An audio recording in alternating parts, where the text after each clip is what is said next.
Hi, everyone. Welcome back to Dear Laura.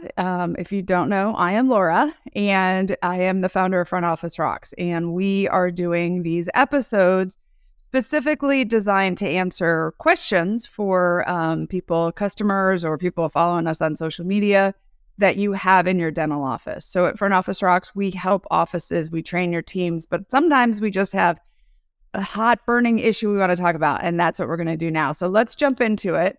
One I've gotten this week was, Dear Laura, can you share some insight on managing overdue recares and outstanding treatment plan calls? Yes, I can share some insight. Sit down, grab a cup of coffee, let's talk for a while. Just kidding. On a quick answer for that, my thoughts about overdue recares and outstanding treatment plan calls. They need to happen. They need to happen on a regular basis, and we need to understand why they are important to happen, and why we need to make sure it's on our checklist of things we do every day, every week, every month. People don't like to come to the dentist. I've talked about this in previous episodes. I talk about it in a lot of my training. It's probably not a surprise to you, but people don't like to come to the dentist. And people our patients get busy. We all get busy, right? Every time it's time for an oil change or to get your nails done or your hair colored, you're like, gosh, I feel like I just did this and it was 6 weeks ago, or it was 3 months ago, or 6 months ago. Time flies. We're busy. So same thing with our patients. Our patients don't love to come to the dentist. They have busy lives, right? So things happen or life happens and they don't realize it's been 6 months or a year since they haven't been to the dentist. And then thirdly, people don't like to spend money at the dentist. People don't like to spend money in general if it's not on something fun, but they really don't like to spend money at the dentist.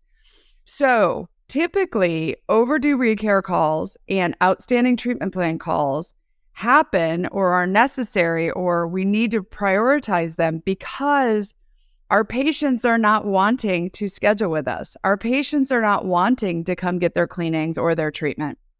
And so we need to understand that this is what is going on in our patients' minds. And we are the only people in their lives concerned about their dental health, typically. We are the only ones who are focused on making sure that they stay healthy in their mouth.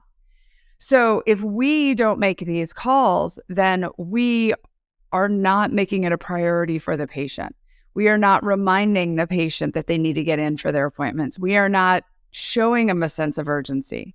And the problem is, if we just do it, present to them when they're in the office, and then they leave, and we don't do a follow-up, we aren't regularly calling them, we aren't regularly trying to reach out to them, they honestly can start questioning, what's our motivation? Do we really care about their dental health, or were we more worried about filling our schedule or their pocketbook when they were in the office? So we want to make sure that our patients know we value their dental health. We value their cleanings. We value their restorative needs that they have. And it is a priority even after they leave their appointment. So it's important that we make those calls. That's the why behind it. Now, the calls need to happen on a regular basis. When you work at the front desk, you guys know the one thing we do not have enough of is time. And so we get busy with just the everyday fires, the everyday things that we have to do in the office. And if we don't put these tasks on a list, they're not going to happen. So we have to make sure that it's on a list, that it gets taken care of. Somebody follows up to make sure the calls got made, that we've tried to reach the patients. We also should be looking at using technology to help us. There's great metrics software out there that will show you who's due for phone calls, who's due for follow-up, who have we not scheduled. Use the technology for that. There's also technology to help us send emails and text messages. Not everybody likes to, be communicated to with a phone call. So we should be making sure, you should be making sure in your practice that you have your systems in place so that we know that the calls are being made and we're using the technology to support that, because our ultimate goal is to get the patient to schedule. So we don't want to just do it to check it off a list and say we did it. Our ultimate goal, your team's ultimate goal, should be to schedule the patient, to get them in for their appointment, which leads me to my last point on this. Typically, when we have a lot of overdue recare or outstanding treatment plan calls, one other place I would look at is before that happens with a patient, and let's look at our systems. Let's look at where we're dropping the ball. Now, there's going to be always some people who fall out of the schedule. There's going to be some people we need to follow up with. But if you have a large amount of overdue recares or a large amount of outstanding treatment plan calls to be made, there's probably some systems in your practice that need to be fixed. There's probably some training that you need to do with your team because your team is allowing more patients than they should leave without an appointment. So regularly we need to make sure you're following up with your patients, but also take a step back and see where you can tweak, fix, train in that area so the list doesn't continue to grow. The amount of patients you need to reach doesn't continue to grow. So those are my few thoughts. Again, you could have grabbed a cup of coffee. We could sit and talk for a few hours on this, but we don't have all that much time. Let me go to the next question. Dear Laura, do you have some best tips on how to explain a balance to a patient? Yes. So people don't like to spend money on the dentist, like I just said. People are never going to be happy when they have a balance. A lot of patients, anybody who works at the front desk has heard this before, think their insurance is going to cover everything. I mean, insurance is going to cover 100%, and we know it does not. And people are not excited when they find out they have a balance. So a couple of my thoughts regarding explaining balances to patients. First of all, put yourself in their shoes. Understand that when we tell a patient they have a balance, or we're explaining to them what the balance is, realize that and help your team, train your team on this, to realize that they're not going to be excited about it. And it's okay. It's just natural. You know, I'm not excited when I think our electricity and our utility bills are higher than ever. I'm not stoked when I get that bill in the mail. Yay, I got to pay more for electricity, right? It's just part of the response as a human. Sometimes our team members take it almost defensively, or they are passive about it. And they're like, oh, if you don't want to pay now, we can send you a statement. Or they're like, this is how much it costs. Insurance sucks. And this is how much it's going to be. Don't be passive. Don't be aggressive. Just be understanding. Patients are not going to be excited, and that's okay. Right. Then the second thought is being confident. And this is where I think most team members who have problems with collecting money, this is the area that they have problems with.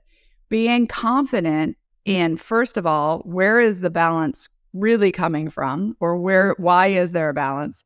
And then secondly, actually being confident in collecting the money from the patient, actually being confident in that the patient owes this balance.